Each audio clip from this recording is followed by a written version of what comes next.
दोस्तों, तारीख 23 मार्च 1931, जगह लाहौर की सेंट्रल जेल के सभी कैदी अपनी अपनी धुन में मस्त थे।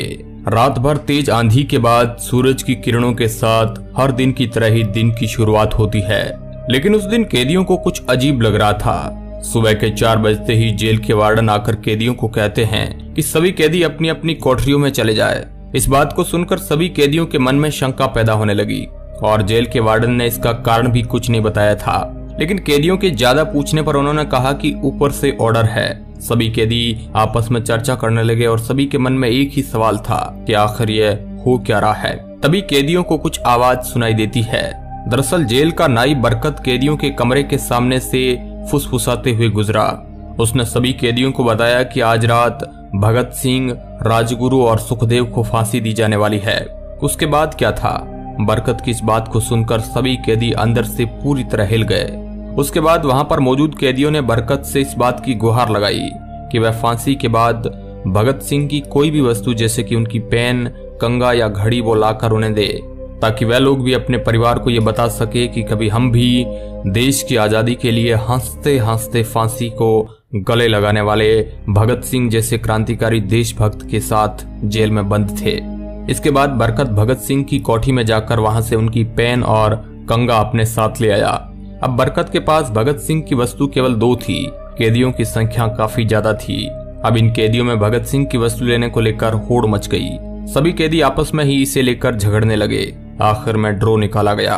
अभी जो आप ये फोटो देख पा रहे हैं, ये वही पेन है जिससे कभी राजगुरु, भगत सिंह और सुखदेव के लिए फांसी की सजा लिखी गई थी, और ये शर्ट भी भगत सिंह का है जो उन्होंने फांसी से पहले पहन रखा था। अब जेल के कमरों में मौजूद सारे कैदी बिल्कुल चुप हो जाते हैं और उन्होंने अपनी नजर गड़ा ली थी जेल की कोठरी के आगे से गुजरने वाले रास्ते पर, क्योंकि भगत सिंह और उनके दोनों साथी फांसी के लिए उसी रास्ते से जाने वाले थे। दोस्तों, आगे की स्टोरी जानने से पहले आप भगत सिंह के शुरुआती जीवन के बारे में थोड़ा जान लीजिए। भगत सिंह का जन्म 27 सितंबर 1907 को लायलपुर जिले के बंगा में हुआ था, जो अब पाकिस्तान में है। उस समय भगत सिंह के चाचा अजीत सिंह और शवान सिंह भारत को अंग्रेजों की जकड़न से छुड़ाने के लिए लड़ाई लड़ रहे थे। ये दोनों करतार सिंह सराभा द्वारा संचालित गदर पार्टी के सदस्य थे, इसलिए शुरुआत से ही भगत सिंह पर इनका गहरा प्रभाव था और भगत सिंह अंग्रेजों से बहुत ही ज्यादा घृणा करते थे।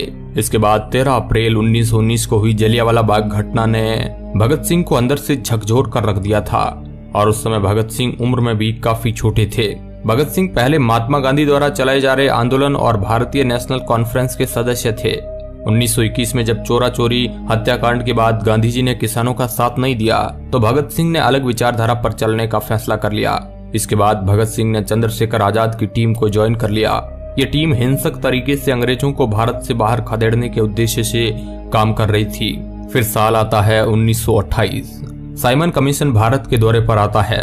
लाहौर रेलवे स्टेशन पर लाला लाजपत राय के साथ कई सारे लोग साइमन कमीशन का विरोध कर रहे थे, जिसमें भगत सिंह भी शामिल थे।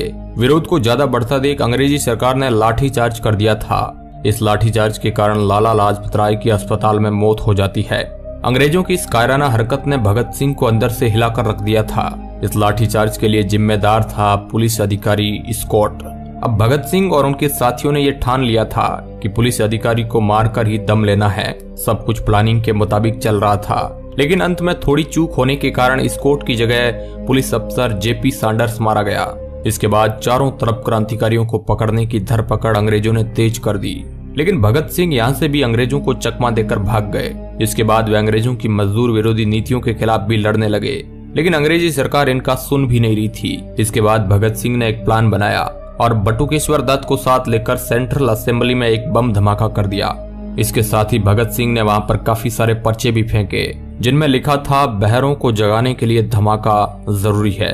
इसके बाद उन्होंने जोर से इंकलाब जिंदाबाद के नारे लगाए और अपने आप को अंग्रेजों के हवाले कर दिया। इसके बाद भगत सिंह को 2 साल के कारावास के बाद फांसी की सजा सुना दी गई। 2 साल की कारावास में भगत सिंह जेल की जिंदगी के आदी हो गए थे। वो लाहौर की सेंट्रल जेल में कोठरी नंबर 14 में बंद थे, जहां उनका फर्श भी पक्का नहीं था। जगह जगह उस पर घास उगी हुई थी। उसको इसमें बस इतनी जगह थी कि उनका 5 फीट 10 इंच का शरीर बहुत मुश्किल से उसमें लेट पाते थे। वार्डन चरत सिंह भगत सिंह के लिए अपनी तरफ से जो भी कुछ बन पड़ता था उनके लिए वह किया करते थे। उनकी वजह से ही लाहौर की द्वारकादास लाइब्रेरी से भगत सिंह के लिए किताबें निकलकर जेल के अंदर आ पाती थी। भगत सिंह को किताबें पढ़ने का बहुत ही ज्यादा शौक था। जेल में रहते हुए उन्होंने सैकड़ों किताबें पढ़ डाली थी। फांसी से 2 घंटे पहले भगत सिंह के वकील प्राणनाथ मेहता उनसे मिलने के लिए पहुंचते हैं। मेहता ने बाद में भगत सिंह के बारे में लिखा कि भगत सिंह अपनी छोटी सी कोठरी में पिंजरे में बंद शेर की तरह चक्कर लगा रहे थे।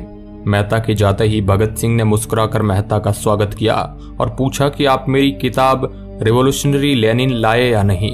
जब मेहता ने उन्हें किताब दी तो वो उसे उसी समय पढ़ने लगे, मानो उनके पास अब ज्यादा समय न बचा हो। मेहता ने उनसे पूछा कि क्या आप देश को कोई संदेश देना चाहोगे। भगत सिंह ने किताब से अपना मुंह हटाए बगैर कहा सिर्फ 2 संदेश, साम्राज्यवाद मुर्दाबाद और इंकलाब जिंदाबाद। भगत सिंह को हम केवल क्रांतिकारी और स्वतंत्रता सेनानी के नाम से जानते हैं, लेकिन यह बात बहुत कम लोग जानते होंगे कि वो एक पत्रकार भी थे जो 4 भाषाओं में लिखते थे, अंग्रेजी, हिंदी, उर्दू, पंजाबी और भी कुछ भाषाओं को उनको ज्ञान था। उस समय भगत सिंह के लेख कीर्ति, प्रताप, वीर अर्जुन, मिलाप और अकाली नाम के अखबारों में छपते थे, लेकिन उनके ज्यादातर लेख बिना नामों के या किसी और के नाम से छापे जाते थे, क्योंकि भगत सिंह अंग्रेजों के निशाने पर थे। भगत सिंह जेल में रहकर भी अपने क्रांतिकारी विचार अखबारों के माध्यम से और चिट्ठियों के माध्यम से शेयर किया करते थे। एक बार किसी नेता ने भगत सिंह से पूछा कि आपने और के साथियों ने लाहौर कॉन्स्पिरेसी केस में अपना बचाव क्यों नहीं किया। भगत सिंह का जवाब था, इंकलाबियों को मरना ही होता है, क्योंकि उनके मरने से ही उनका अभियान मजबूत होता है, अदालत में अपील से नहीं। भगत सिंह के वकील मेहता के जाने के थोड़ी देर बाद जेल अधिकारियों ने तीनों क्रांतिकारियों को बताया कि उनको वक्त से 12 घंटे पहले ही फांसी दी जा रही है। अगले दिन सुबह 6 बजे की बजाय उन्हें उसी शाम 7 बजे फांसी पर चढ़ा दिया जाएगा। भगत सिंह मेहता द्वारा दी गई किताब के कुछ ही पन्ने पढ़ पाए थे। उनके मुंह से निकला कि आप मुझे इस किताब का एक अध्याय भी खत्म नहीं करने देंगे। थोड़ी देर बाद तीनों क्रांतिकारियों को फांसी की तैयारी के लिए उनकी कोठरियों से बाहर निकाला गया। भगत सिंह, राजगुरु और सुखदेव ने अपने हाथ जोड़े और अपने प्रिय आजादी गीत गाने लगे। कभी वो दिन भी आएगा कि जब आजाद हम होंगे, ये अपनी ही जमी होगी, ये अपना आसमां होगा। फिर इन तीनों क्रांतिकारियों का एक एक करके वजन किया जाता है। सबके वजन बढ़ गए थे। इसके बाद इन्हें कहा गया कि अपना आखिरी बार स्नान कर लिया जाए। उसके बाद इन्हें काले कपड़े पहना दिए गए, लेकिन इन सभी का चेहरा खुला था। चरत सिंह ने भगत सिंह के कानों में कहा कि वाहे गुरु को याद करो। भगत सिंह बोले, पूरी जिंदगी मैंने ईश्वर को याद नहीं किया। असल में मैंने कई बार गरीबों के क्लेश के लिए ईश्वर को कोसा भी है।